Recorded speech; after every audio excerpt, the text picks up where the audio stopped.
Okay, good evening, ladies and gentlemen. Welcome to our presentation this evening here with LASO. We have a great presentation for you here. Tonight's presentation is titled Disputed Territories on Map Stamps, and it's by Edward Zuckerman. Like many philatelists, Edward began collecting stamps as a youngster. He left the hobby and re-entered it in later life. He collects classic US, British Africa, first issues of the world, maps on stamps, and a few other things that have caught his interest along the way. But he's probably best known to the rest of the world as an award-winning journalist and author. Ed began his career as a writer for Rolling Stone, Spy, The New Yorker, Harper's, Esquire, and many other magazines, writing two well-known and well-reviewed nonfiction books along the way. He then transitioned to writing for television dramas, including Law and Order, where he received 50 plus, did 50 plus episodes. He won an Emmy for that as well. He also wrote for Law and Order, SVU, and my personal favorite, Blue Bloods. He has won 2 Edgar Awards from the Mystery Writers of America and published his first novel, Wealth Management, a financial thriller, in 2022. And he has lived in New York City, Manhattan, and Manhattan Beach, California, and he is now in New Jersey as well. So with that, let me introduce you to Ed. Let me close that on down. And Ed, go ahead, take it away. Okay, thank you very much, Tom. Thanks to you all for being here. Among the several things I collect, the one thing on the topical. Hello, am I on? Map stamps are my one topical collection. I don't know who Ed Zuckerman is. He's Blue Bloods, Law and Order, SVU. Yep. Hang on just a moment. We're going to mute everybody else here.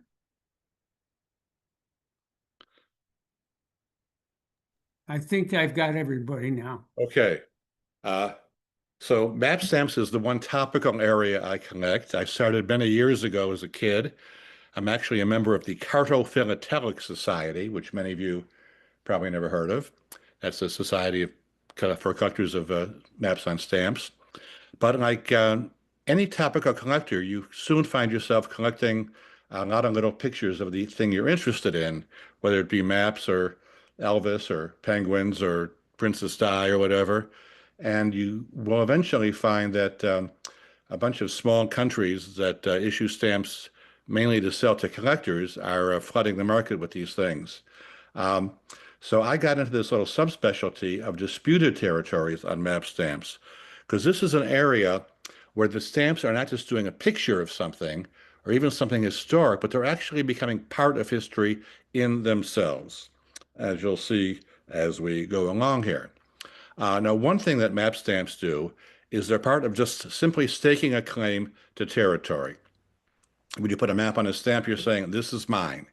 So down to the general topic of who owns the world, this is a Canadian stamp issued in 1898. Somewhat oddly, it's a Christmas stamp, and I believe considered the first Christmas stamp in the world. But for some reason, unrelated to Christmas that I can tell, it shows a map of the British Empire, of which Canada was a proud part, of course, and it's right there top and center in the image in the map. And you can see how widespread the British Empire was in 1898. France did a similar stamp showing its empire somewhat later.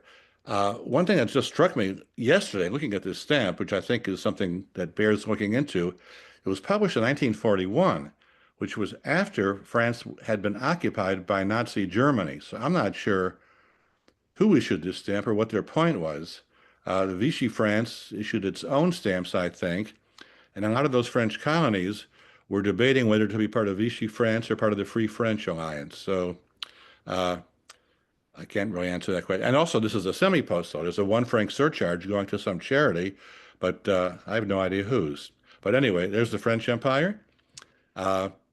Back in 1930, Japan issued a stamp showing its empire, which at that point had expanded to include Korea, as you can see there. And Portugal, in more recent years, all of its colonies have put this out as a joint issue in 1954, showing all the Portuguese colonies around the world. So all these countries are saying, look what we have. Of course, all those colonies are no longer colonies. Moving on. Now, here's a question. Who owns Antarctica? This stamp of the British Antarctic Territory shows the section of Antarctica that it claims. It's in the lower left-hand corner, around 7 or 8 o'clock there, that slice of the pie. Australia claims a somewhat larger piece, as you can see on this stamp. And New Zealand claims that section. It's called the Ross Dependency. There's New Zealand right above it. As you can see, some of these countries are related to Antarctica by geography. Others are by exploration, who went there when and what they did when they got there. France, in this souvenir sheet, the stamp in the lower right, where it's a actually, this is a stamp of the French, Australian, and Antarctic territories. And that little tiny slice of the pie there, you see what France claims in Antarctica. Norway claims that rather large section up top there. That's Queen Maud Land. Norway's pretty far from Antarctica, but they did some exploration there. And Chile, that's what it claims. Chile's just above Antarctica. They're very close geographically. Its claim is based on what King Charles of Spain did in 1550, when it granted Chile dominion over all land south of the Chilean part of the Viceroyalty of Peru. This is how far back these claims go. Argentina has been especially vociferous in claiming a section of Antarctica there. You can see its claim. And there's another one from Argentina, showing its claim. These are a few of the stamps put together where you can begin to compare the claims. And here is a map of Antarctica showing you all the claims. Interestingly, they substantially overlap. France, as part of Australia's claim, Argentina, United Kingdom, and Chile overlap substantially. There's a little bit of an unclaimed section there around 8 o'clock if anybody's interested in staking a claim. I don't know why no one's claimed that, but that's where things stand. And that's where things were frozen, so to speak, in 1959, when all those countries and many others signed the Antarctic Treaty, which basically holds all claims in abeyance. And no one will make new claims, but no one will dispute the old claims, but no one will try to enforce the old claims, at least for now. Interesting note I looked up when we were researching the history. As this treaty was being negotiated, Eisenhower was president, and he wanted to reserve the right to conduct nuclear explosions in Antarctica. But everyone said no, and he withdrew the request. Now, something interesting about this Argentinian stamp claiming part of Antarctica, it claims not only Antarctica, but a bunch of little islands there north of Antarctica and to the east of Argentina. One of these they call the Islas Malvinas, the Malvinas Islands, and that may look familiar because this very similar map stamp identifies them as the Falkland Islands.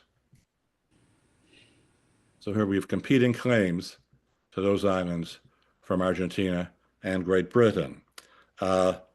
Apparently, those islands were discovered by an English explorer in 1592.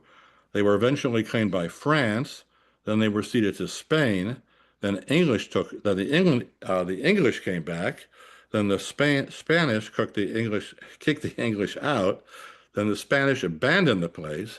Then the Argentinians came in. Then the British forced them out. And both sides, the only claimants now are Great Britain and Argentina. And they both issued many, many, many map stamps to reinforce these claims. And as you all know, there was actually a war. In 1982, Argentina invaded and seized the Falkland Islands. Britain took a fleet and took the islands back. There were more than 1,000 fatalities in the Falklands War. Stamps tell that story.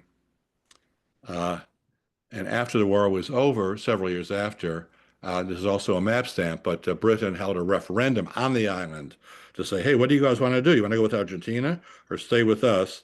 And 99.8% of the electorate, which I think totals about 3,000 people, voted for the islands to remain a British territory. In the same part of the world, this is another Argentinian stamp. You see, they claim not just the Falkland Islands, or the Malvinas as they call them, but a bunch of other little islands there east of the Falklands, which of course are also claimed by Britain.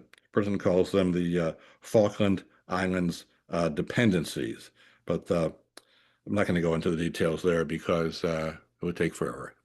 All of these territorial claims have enormous backstories about explorers and who the Pope awarded territory to in the year 1400 and so on. I mean, here comes a touchy area. Moving to the Middle East. This stamp was issued not by the State of Israel, which interestingly has never issued a map stamp. I'll talk about that in a minute, but by the Jewish National Fund, and it was which is a charitable organization that was very active in what was then Palestine, right before the establishment of the State of Israel. And this sticker was what this map is. It was issued in 1948, shortly before the Declaration of Israel's independence. That shows the partition, the proposed partition of Palestine by the United Nations. The darker section there was the proposed Jewish state, and the other parts were the proposed Arab state. Israel, wait a minute, I have to check my history. I believe Israel agreed to this, but the Arab countries did not. And it's on the when the moment came to declare the establishment of the two new states, the Arab countries invaded. It was who invaded?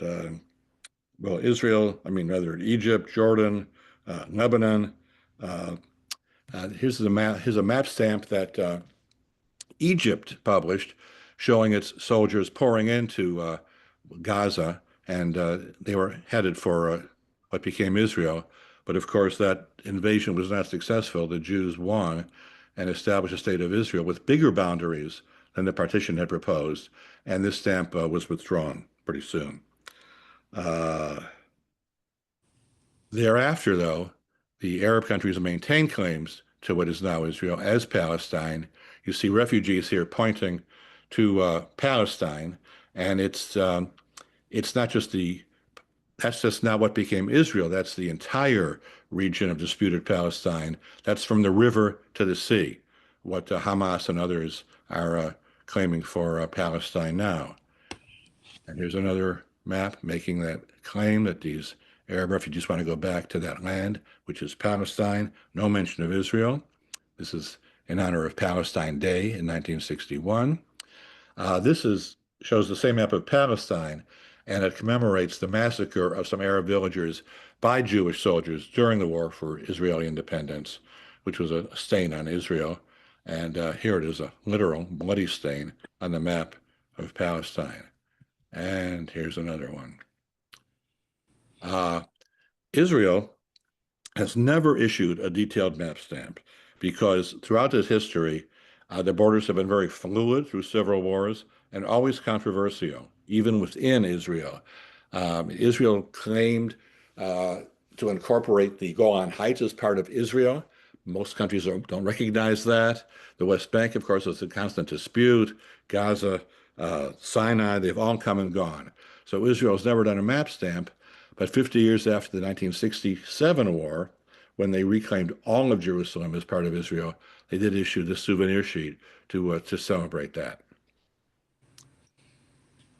This is interesting. This is, since Gaza has been in the news, God knows, this is a UAR stamp. UAR was a short-lived union of Egypt and Syria, and they proclaim here Gaza is part of Arab nation.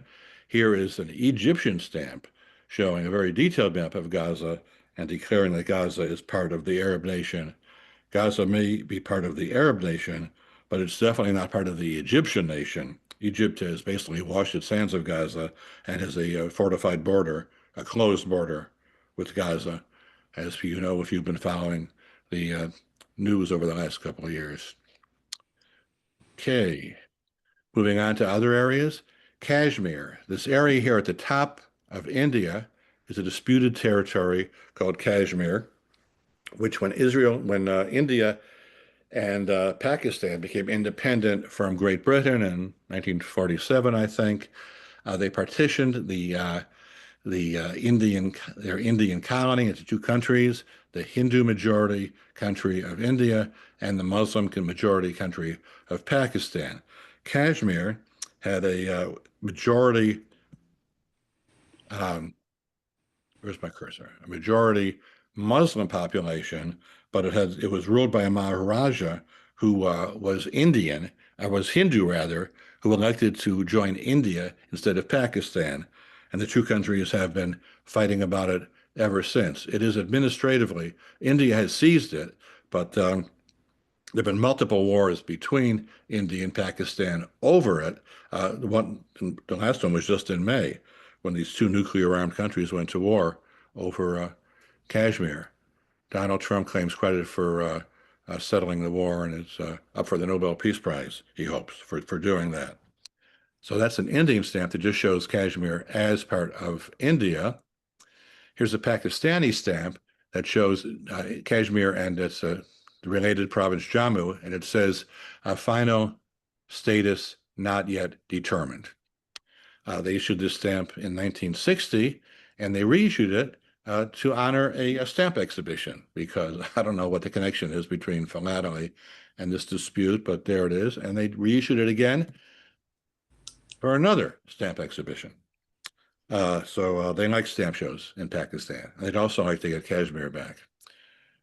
Okay. Oh, and there you are again. Now here you show a map showing Kashmir more or less as part of Pakistan, not as part of India.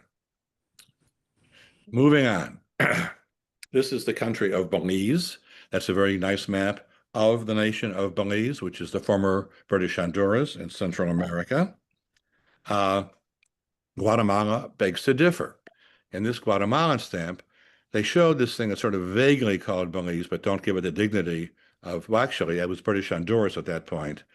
While they identify Mexico and El Salvador as its neighbors, they don't call this British Honduras. They just put Belize up there, and they're a little more explicit here, where they actually include that territory as part of Guatemala. That's Belize.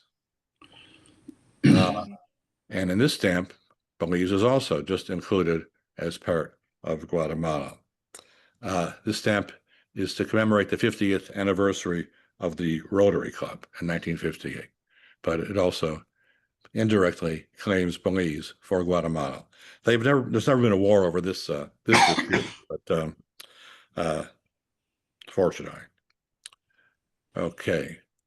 The island of Hispaniola, as you all probably know, is shared by the Dominican Republic and Haiti, who have never gotten along. This map shows the border of Dominican Republic in this 1900 stamp, taking about half of Haiti. This is a map of Haiti, which is a more accurate demarcation of the border. Haiti and the Dominican Republic have fought many wars, but not recently. This stamp was protested by Haiti, and they threatened a war, but instead they went to arbitration, and in 1929 they settled the border, supposedly. Now here's a map of Ireland, which people in the United Kingdom might notice doesn't show a border between the Republic of Ireland and Northern Ireland, which would be about there. There was no war about that over the stamp, although there was a lot of violence in Northern Ireland, as you know. Okay, you probably never heard of the Chaco War. Chaco is a region of South America between Bolivia and Paraguay. This Bolivian stamp, here it says Chaco Boliviano.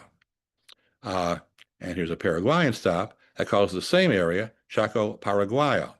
These stamps were issued in the 1930s, during which Paraguay and Bolivia went to war.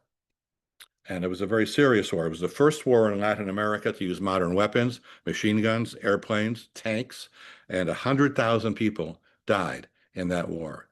It was motivated primarily by the reports, well, first just national pride, which runs amok there and everywhere, but there were indications that Chaco might be rich with oil.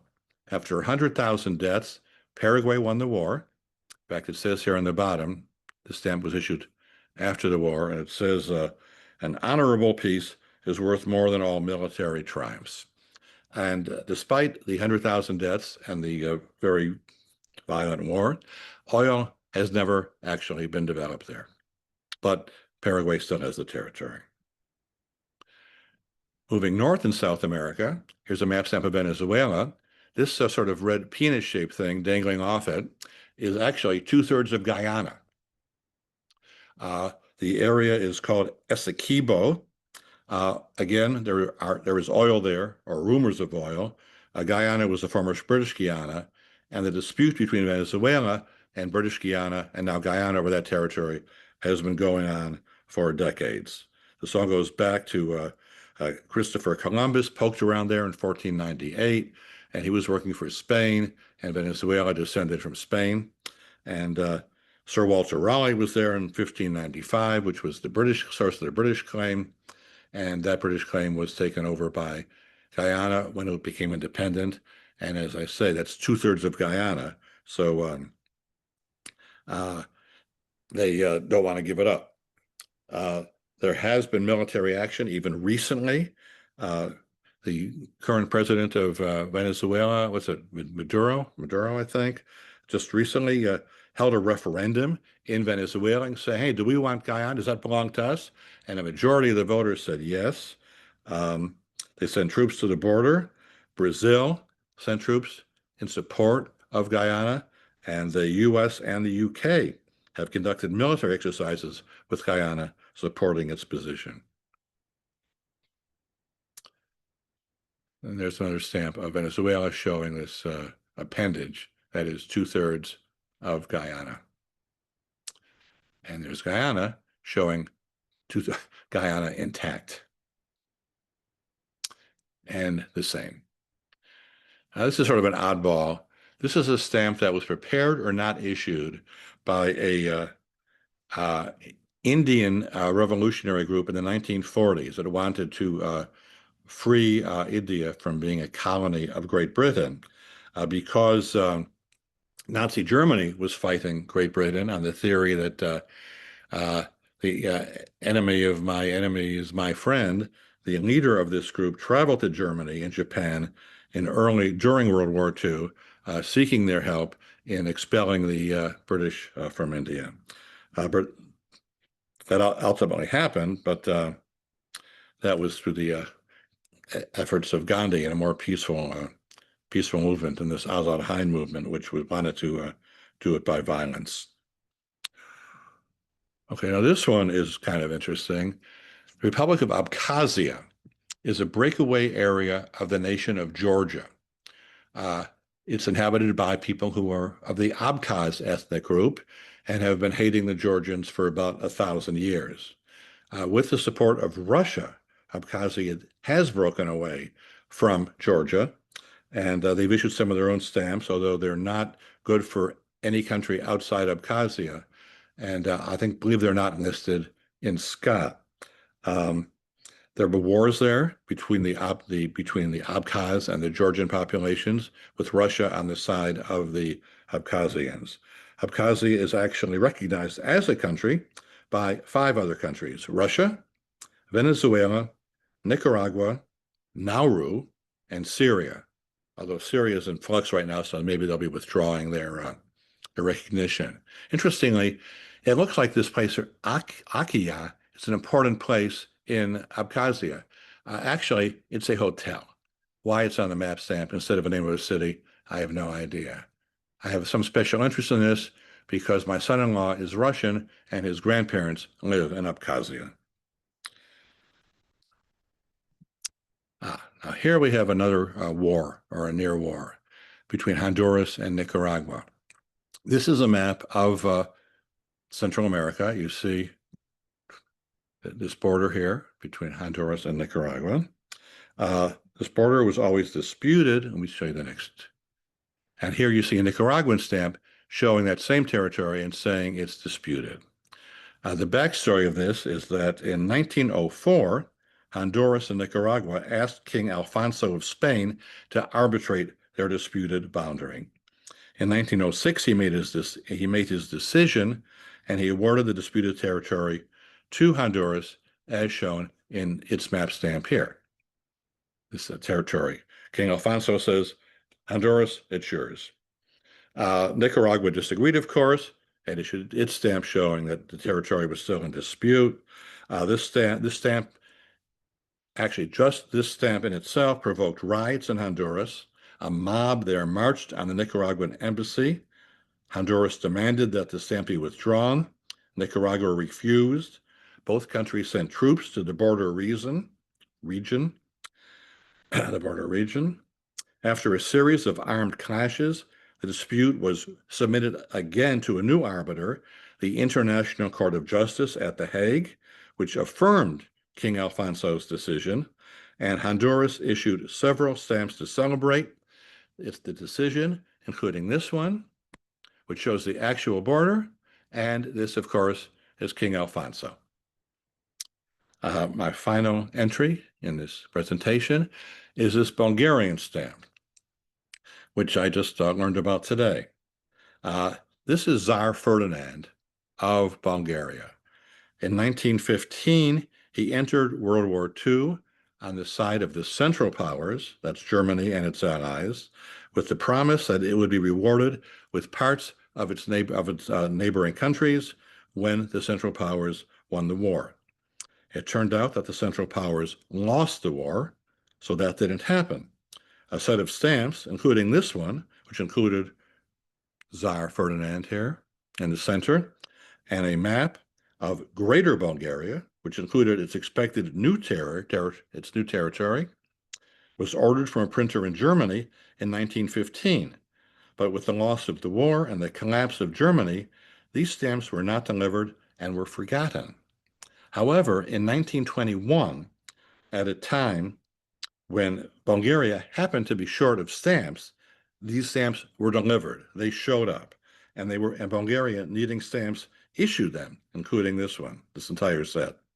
Tsar Ferdinand, in the middle there, he was long gone. He'd abdicated in 1918. And the countries whose territory is shown on this stamp as being part of Bulgaria were not amused. They protested, and the stamp was withdrawn. And I'm going to stop talking or stuttering, as the case may be here. Well, thank you very much, Ed. Very historical and maps, and it's just, I love it. Thank you very much for that wonderful presentation. So Okay, we're you're going to welcome. open. I'm We're going going to to stop open it share up. here, I think. Should I stop Okay. sharing? Yeah. Okay. Hi. Thanks. Okay, so we're going to open it up for questions. If you have a question that you don't want to say out loud, you can put it in the chat or just raise your hand or something, and we'll see what kind of questions we have before we move on. So, okay, it looks like Paul might have a question. Go ahead, Paul. Yeah, the Irish stamp caught my interest, and I couldn't help looking it up. At the time, that was a 1922 Irish stamp. At that time, the map was accurate. They'd signed the English and the Irish signed a treaty in December 1921 to partition Ireland, but it didn't come into effect until December of 1922, a year later. Oh, well, you know more than I do, so thank you for that. So, I just figured. I knew partition had happened in the 1920s. I wasn't sure of the date, so I went and looked it up.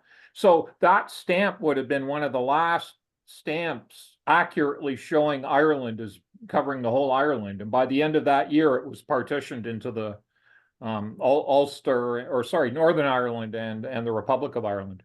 But that stamp was issued by the Republic of Ireland, correct? That's Okay. right. Yeah. Yeah. Yeah. It was all Republic of Ireland until December 22, and then the British took over the north, the 3 or 4 provinces in Ulster. Interesting. Thank you. No, well, thank you. Wonderful presentation. Thoroughly enjoyed it. Okay, anybody else? Looks like Brian, go ahead. Yeah, I was a little curious that there were no stamps of the maps of the contested regions around northern Mongolia, Kazakhstan, that part of the world, because it was my understanding that that also has been a contested region of, whose, Yeah, whose I'm territory it actually, is. if there are such stamps, I'm not aware of them. I've been looking for stamps like these for the last year or two or last several years, and I have not run across them. But it's yeah, I mean, if those countries have just issued their own map stamps showing themselves, the borders they show may well overlap. But Yeah, it's a heavily contested, well, not so much now, but it had been for years of, you know, what what was even a country, has been argued about, shall we say, was that extensively over during the the era of years. the Soviet Union when Kazakhstan Yeah. was part of the Soviet Union and Mongolia, I think, was a satellite country. Yeah, Interesting. my own knowledge of that history is muddled, but because like most of us Americans, we can't even find Mongolia on a map, much less say anything about its history. Right. Interesting. Well, I'll keep an eye out for those. I'm not aware they exist, I'm but just curious because I just had a personal curiosity out of Hanatuva used to issue some interesting stamps this they did. years ago, Yes. and some interesting critters and things on them. And but I've never seen a map stamp. You're right. I've not seen. Oh, I've got some map stamps of Tanutuva. Oh, okay. Tanutuva was absorbed into, I think, Russia, or it was Russia I or believe Mongolia. It's on the it's. border. Yeah, I believe Russia claims Yeah, its Russia claimed it. No, territory now. they published a stamp of a dirigible, a Zeppelin flying over a yak or a camel or something. It was a very interesting stamp. Yeah, and Richard Feynman wrote a book about that. One Which case right here has right there. about that much shelf space of books on or by Richard Feynman. Yes, I am a total geek. I read every book written by or about Richard Feynman. Including the Tanutuva one. Yes, Okay. Tuva or bust. Yeah, I've Yes. got it right here. I can grab it if you need me to. But I don't understand subatomic particle physics, but I think he was a fascinating man. And how awesome would it be that when the end of your day comes, a biography is written and it's simply titled Genius? Now, that would be pretty awesome by my estimation.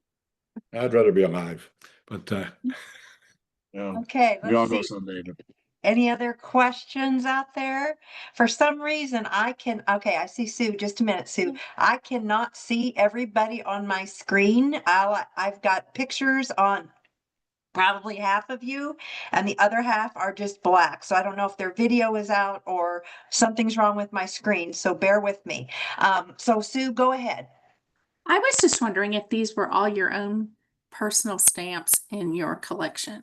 yes, and I scanned them and I sent them to Antone, who very kindly put them on slides for me. Oh, wow. And most of these stamps are not expensive. I mean, I think Mhm. most of these are dollar stamps, actually. And how did you decide that you would study this or focus on this Well, particular? I started accumulating map stamps, when I was a kid, then put the collection aside for, 30 or 40 years, as many of us do. And when I'm interested in history and politics and maps and stamps, and so sort of a natural conglomeration of factors and also because the stamps mean something. When someone, likes penguins and they're buying stamps with pictures of penguins, I go, well, that's nice, but you're just, and then, these little, Sao Tome or probably, or Mongolia is putting out endless penguin stamps. It just seems kind of silly. For a similar reason, my US, it's all, pre 1940 basically, and yeah. So anyway, Yeah. your question. That's very interesting. So thank you. I can't say that I would have thought to put together such a such a collection, but I mean, it's interesting that you did, because like you said, it tells the story of the world history. Yeah. Of stuff that we've heard of and stuff that we may not have heard of, or that we need to go back and look up a little bit again to refresh. But Like the Chaco War. I mean, you probably don't like need to know that about one, the Chaco yeah. War, but 100,000 dead people fighting over the oil that they never even bothered to exploit once they Yeah. won. I mean, it's just crazy. Yeah, that's crazy. Thank you. Thank you. Looks like you have a question.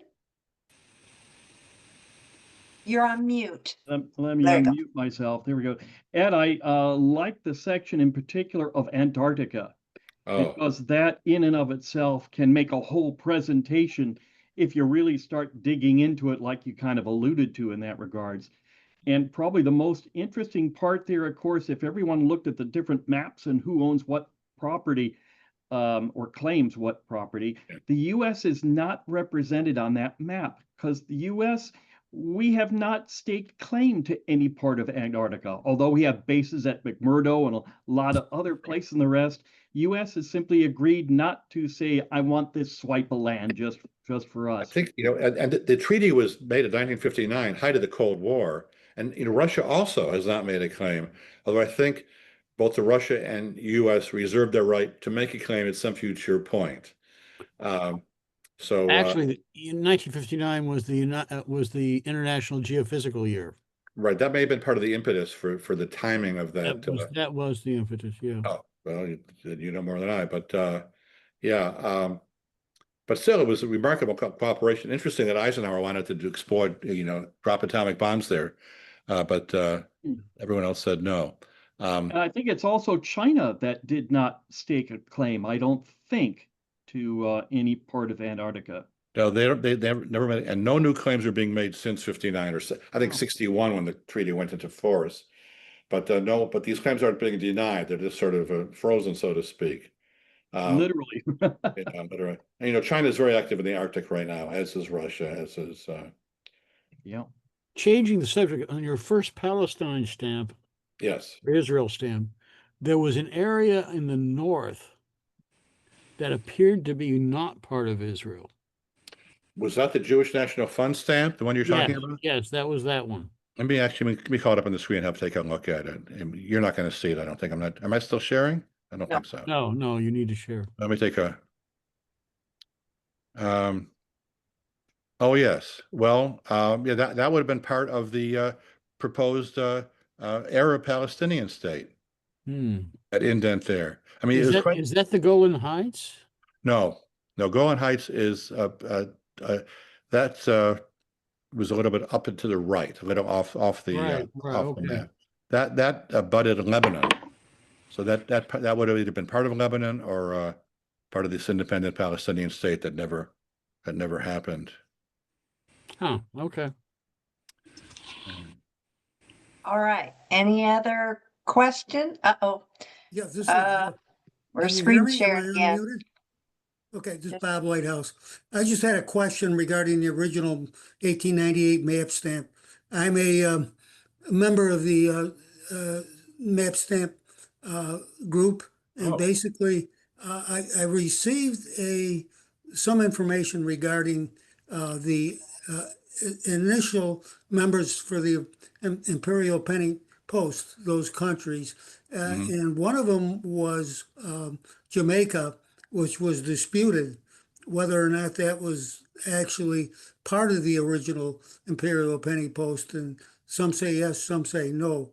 I wonder if anybody knows what each of the British colonies were accepted to the Imperial Penny Post or Post, or give me a place where I can find it that tells what year each of the British colonies were accepted. Does anybody know that? Well, sorry. I think you're saying that stamp was a 2-cent stamp. Was that the rate for any mail between any British colony and any other British colony? But it wasn't all of them. It wasn't all of them.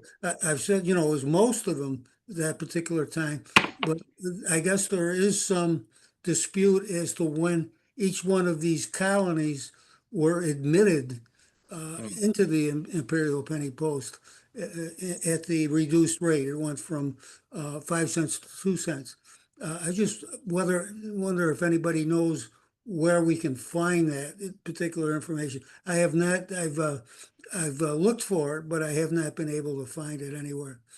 Hey, Bob, this is Tom. I know that Australia and New Zealand did not take part in the imperial penny post because they were simply too far away from everybody else to make that anywhere near a profit neutral to them. So I know that Australia and New Zealand were not part of that original group. Yeah, but they were added later. Yep. Yeah. Does that, Tom, do you know whether or not where I can get that particular information when they were added? Wikipedia says 1905. Those two countries. Yeah. Okay. All right. How about any others that were not? I know Those are, you. those Pardon? are the only two, other than the United States, which was added in 1908. Oh, okay. So Wikipedia gives you some information on when Yeah, they were yeah. If added. you go Okay. type imperial penny post into Yeah. Google, and it'll take you there. Okay. I tried that. I guess I got waylaid, but I'll check Wikipedia again. Thank you. And the penny post, that would have been a British penny, and the Canadian currency would have been 2 or 3 Two cents for the cents. British Yes. penny Yeah, at the right. time. So the 2 Yeah. cent stamp would have corresponded to the British penny. That's I correct. think I don't know the No, rates it that. is. That's true. That's true. And the rate went down from 5 cents initially before imperial penny post was passed to 2 cents or 1 cent if you were using a pence. Yeah. Okay, yeah, I got that information, but I'd really like to know because I'm continuing an exhibit. It's going to be at Campex. I'm hoping anyway. But I would like to include as part of that exhibit when the countries were, we know New Zealand, United States, and Australia, but any of the other countries that did not, and of course some of them have left the British colonies too, and that may be part of an exhibit for another time or an article. Okay, I thank you. Robert, where are you based, Robert? Rochester, New York. Okay, why don't you send an email to the Harry Sutherland Library at the Vincent Grave Green, because their material on the British Empire is pretty extensive. I'm sure one of the librarians are going to give you the dates. Okay, give me that email again. Sure, you would email the Harry, Harry, Mhm. Sutherland, Sutherland, Philatelic Library. If you put that in your Google or whatever search engine, Right. it will take you to the website of the Vincent Grave Green Foundation, and there's a link on there to email the librarians. Yeah, they've given me some information in the past. Okay, and there's a link there to the society itself, the Green Society. The library site is actually part of the Vincent Grave Green's Philatelic Foundation website. Okay, good. That's very helpful. Thank you. You're welcome. Okay, Ed, could you unshare your screen? Ed or Robert? It's No, Robert. Ed Zuckerman, our presenter. Can you unshare the screen, Ed? I think I did unshare. I'm looking at It's Robert it's Lighthouse's Robert screen right now. Lighthouse who's sharing. Oh, I'm sorry. Okay. Robert, can want you me- unshare your screen? Unshare? Sure. Let me see if I can do that. I'm kind of new to this. Launch meeting. I think it's in the very top. That's where I unshared Oh, mine. right. Okay, unshare, pause. Control, stop it. Okay. Okay. Did I unshare? You are. Nope. Oh, No. sorry. I You're got it. still Stop sharing. share. Stop share. Okay. Okay, I found it. Okay. There you go. Okay, perfect. There you go. Okay. All right. Any other questions? I could add a little bit of light on the Falkland Islands issue. If that can you hear me? Yes, John, go ahead. Yeah. There are a small group of islands within the Falkland Island dependencies called the South Orkneys, which are some significantly west of where the Falkland Peninsula, the Falkland Islands are. And they were first discovered, they were the first piece inside the Antarctic Circle that was discovered by an American and a Brit together who were sealers. And later on, a Scotsman, I'm from Scotland, went there, called Robert Spears Bruce, in 1903, and he claimed the island for the island was named after one of my ancestors, so it's called Laurie Island, and he claimed it for Britain. But when he got back to Buenos Aires and contacted London to tell them about this claim, because Scott was in Antarctica doing his expedition at the time, they rejected his claim, and so in a fit of pique, he gave the islands, the South Orkneys, to the Argentinians, and it continues to be disputed as to who owns them, whether it's the Argentinians or Britain. And so there's an Argentinian base on what can test to be a British island. I've been there, and it's there are an Argentinian base there. There's 15 men and 1 woman, and they change their personnel every year. But it's an interesting base in Antarctica. All right, any other questions? I don't see anybody. So I guess, Anton, I'm going to turn it over to you for announcements. Okay, thank you very much, Diane. Ed, wonderful presentation. We really appreciated it. What I'm going to do is just quickly, I'm going to share my screen. Let's see if I can do this here. Hold on.